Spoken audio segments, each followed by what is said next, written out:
The rain poured heavily over the dark city streets, turning the neon lights into blurry streaks of color across the wet pavement. Midnight had already passed, but the city never truly slept. Somewhere in the distance, a siren echoed through the night. Inside a black luxury sedan parked near a quiet alley, Marco De Luca sat silently in the back seat.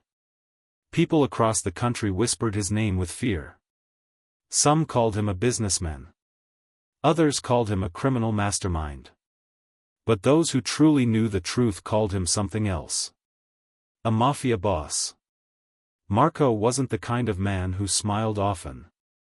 His sharp jawline and cold eyes made it clear that he had lived a life most people would never survive. He wore a perfectly tailored black suit, and a silver watch glinted under the faint light inside the car. In front of him sat his driver and bodyguard, Luca, scrolling through something on his phone while they waited. Marco had just finished a long meeting with some business partners.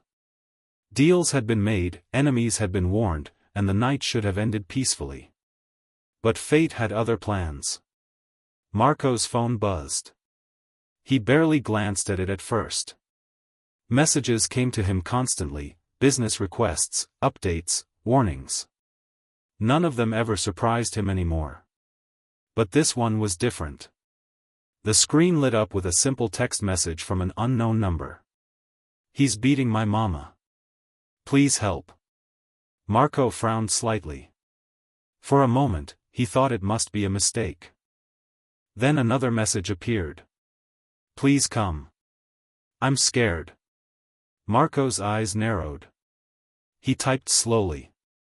"Who is this?" The reply came almost instantly. "My name is Lily. My mama is bleeding. He won't stop." The words hung heavily in the silent car. Luca noticed Marco staring at the screen. "Boss?" he asked cautiously. "Something wrong?" Marco didn't answer immediately. Instead, he scrolled back through the messages again. Short sentences. Spelling mistakes. Panic in every word. This wasn't a prank. This was a child. Marco typed again. "Lily, where are you?" The reply took a little longer this time. "He's coming back. I'm hiding in the closet." Marco's jaw tightened. Something unfamiliar stirred inside him. A feeling he hadn't experienced in a long time. Anger. Marco grew up in a world where violence was common. He had seen things that would break most people. But there was one rule he never tolerated. You never hurt women. And you never hurt children. "Send me your address," Marco wrote. For a moment, there was no response. The rain outside grew louder. Then suddenly, the phone buzzed again. A location appeared on the screen. A small apartment building on the other side of the city. Luca glanced over as Marco leaned forward. "Change of plans," Marco said calmly. Luca frowned. "Boss? We're going somewhere." Luca started the engine. "Where?" Marco looked back down at the message from Lily. His voice was cold. "To stop a man who forgot how to be human."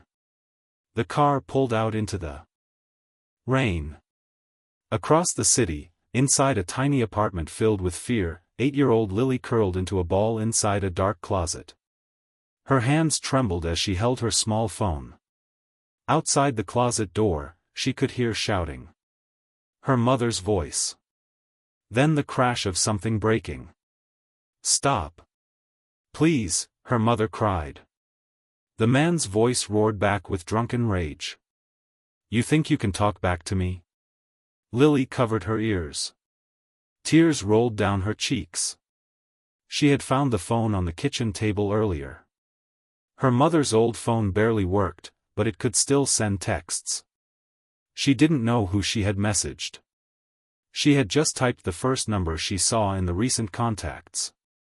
She didn't even know if the person would come. But the stranger had answered. And he said he was on his way. Back in the black sedan, Marco stared out the window as the city rushed past. Luca drove faster than usual. Something about the silence in the car felt different tonight. Finally, Luca spoke.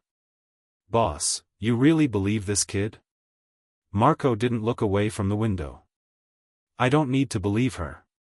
Luca frowned. Marco's voice dropped lower. "I can hear the fear in her words." The car sped through an intersection as rain pounded against the windshield.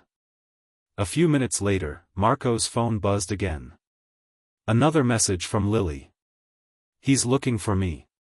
Marco typed immediately. "Stay quiet. Don't come out." Her reply came seconds later. "I'm scared." Marco stared at the screen for a long moment. Then he wrote something he had never written to anyone before. "I'm coming. I promise." Luca glanced in the mirror. "Boss, that building is in the old district." "I know. That neighborhood is controlled by the Volkov gang." Marco's expression didn't change. "Not tonight." Luca understood the message immediately. He pressed harder on the gas. Across town, inside the apartment, Lily heard heavy footsteps moving through the hallway. The man cursed loudly. "Where are you hiding, you little rat?" Lily held her breath. The closet door shook slightly as he slammed another door nearby. Glass shattered. Her mother cried again. "Please, stop." Lily looked down at her phone again. No new messages. For a moment, doubt crept into her mind. What if the stranger wasn't really coming? What if she had texted the wrong number? What if no one was coming at all? Then suddenly, her phone buzzed. A new message appeared. 2 minutes away.